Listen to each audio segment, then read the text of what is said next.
Hi everyone.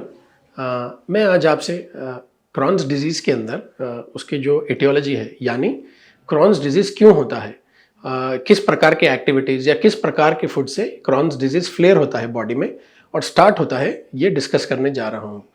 क्रॉन्स disease एक auto immune disease है, यानी बॉडी के जो ऑटो इम्यून जो वाइट ब्लड सेल्स होते हैं, इम्यूनिटी जो जिसकी वजह से होती है, जो फॉरेन वायरसेस या बैक्टीरिया को जो कंट्रोल करते हैं, उस प्रकार के जो सेल्स जो होते हैं वो बॉडी के अगेंस्ट ही काम करना स्टार्ट करते हैं। उसको हम कहते हैं ऑटो इम्यून कंडीशन। वो बॉडी में किसी एक एरिया के सेल्स के अगेंस्ट काम करते हैं। तो जिस एरिया के सेल्स के अगेंस्ट वो काम करते हैं, उस प्रकार की एक अलग डिजीज होती है और उस प्रकार का एक अलग उसका नाम होता है। जैसा कि अगर बॉडी के वाइट ब्लड सेल्स अगर नी के अगेंस्ट, यानी नी के सेल्स के अगेंस्ट अगर काम करें तो उसे रिमोटॉइड आर्थराइटिस कहते हैं। उसी प्रकार से अगर बॉडी के वाइट ब्लड सेल्स इंटेस्टाइन्स के म्यूकोजा के अगेंस्ट एक्ट करें, यानी इंटेस्टाइन के अगेंस्ट जो इंटेस्टाइन की इनर लेयर होती है उसके अगेंस्ट अगर एक्ट करें तो हम उसे क्रॉन्स डिजीज कहते हैं। इस डिजीज में वाइट ब्लड सेल्स की वजह से म्यूकोजा, इंटेस्टाइनल म्यूकोजा में डैमेजेस दिखाई देते हैं। अल्सर्स हो सकते हैं, एरोजन्स हो सकते हैं, या डीप म्यूकोजा में कट्स भी आने का रिस्क हो सकता है, क्योंकि white blood cells mainly intestine के म्यूकोजा के अगेंस्ट कॉज करते हैं और उस वजह से इंटेस्टाइन के म्यूकोजा में डैमेज होता है। क्रॉन्स डिजीज के रीजंस क्या होते हैं? पहले यानी आज से 15 या 20 साल पहले क्रॉन्स डिजीज का इंसिडेंस काफ़ी कम था।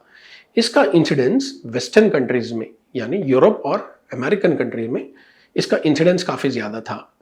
इंडिया में इसका इंसिडेंस काफ़ी कम होता था, लेकिन आज इसका इंसिडेंस डे बाय डे बढ़ता चला जा रहा है और डे बाय डे इससे अफेक्टेड जो लोग हैं उनका नंबर बढ़ रहा है।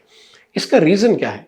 इसका रीज़न ये माना जाता है कि वेस्टर्नाइजेशन ऑफ इंडियन डाइट, यानी हम काफ़ी एनर्जी रिच फूड्स जो कंज्यूम कर रहे हैं उस वजह से, जेनेटिकली मॉडिफाइड फूड और वो फूड जो हेल्थी नहीं हो, जैसा कि बहुत ज़्यादा बेकरी आइटम्स, बहुत ज़्यादा genetically modified non veg food, मान लीजिए चिकन, बहुत ज़्यादा डीप फ्राइड आइटम्स और हाई एनर्जी डेंस फूड अगर आप कंज्यूम करेंगे तो इस रीजन की वजह से क्रॉन्स डिजीज होने का इंसिडेंस ज़्यादा हो सकता है।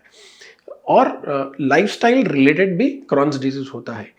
मान लीजिए अगर आपको किसी प्रकार का स्ट्रेस हो या टेंशन हो, जैसा कि मान लीजिए कि आपके जॉब के टाइमिंग्स काफ़ी अनयूजुअल हो, अगर आपको समझिए लेट नाइट अगर वर्क करना पड़ रहा है, या अगर आपको जॉब पर किसी प्रकार का स्ट्रेस है, तो इस रीज़न की वजह से आपके बॉडी में ऑटो इम्यून कंडीशंस ट्रिगर हो सकते हैं, जैसा कि सोरियासिस है, जैसा कि आर्थराइटिस है। उसी प्रकार से आपको क्रॉन्स डिजीज भी ट्रिगर हो सकता है। इस डाइट से, वेस्टर्न डाइट से और स्ट्रेसफुल लाइफस्टाइल क्रॉन्स डिजीज का मोस्ट इंपॉर्टेंट ट्रिगर माना जाता है। एक वक्त आपको अगर क्रॉन्स डिजीज अगर ट्रिगर होती है तो ये मोस्टली लाइफ लॉन्ग का प्रोसेस होता है। आपको आपके गैस्ट्रोएंटरोलॉजिस्ट से आपको कंसल्ट करना पड़ता है और उन रेगुलरली फॉलोअप में रहकर एक प्रॉपर ट्रीटमेंट प्लान आपको फॉलो करना पड़ता है।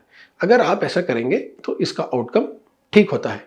अगर आप नहीं करेंगे तो क्रॉन्स डिजीज की वजह से आपको काफ़ी कॉम्प्लिकेशंस हो सकते हैं, जैसा कि क्रॉन्स डिजीज ज़्यादा दिन होने से, ज़्यादा साल होने से आपकी इंटेस्टाइन नैरो हो सकती है, ब्लॉक हो सकती है, या आपकी इंटेस्टाइन रप्चर भी हो जा सकती है, यानी फट भी जा सकती है, या क्रॉन्स डिजीज कैंसर में भी बदल सकता है।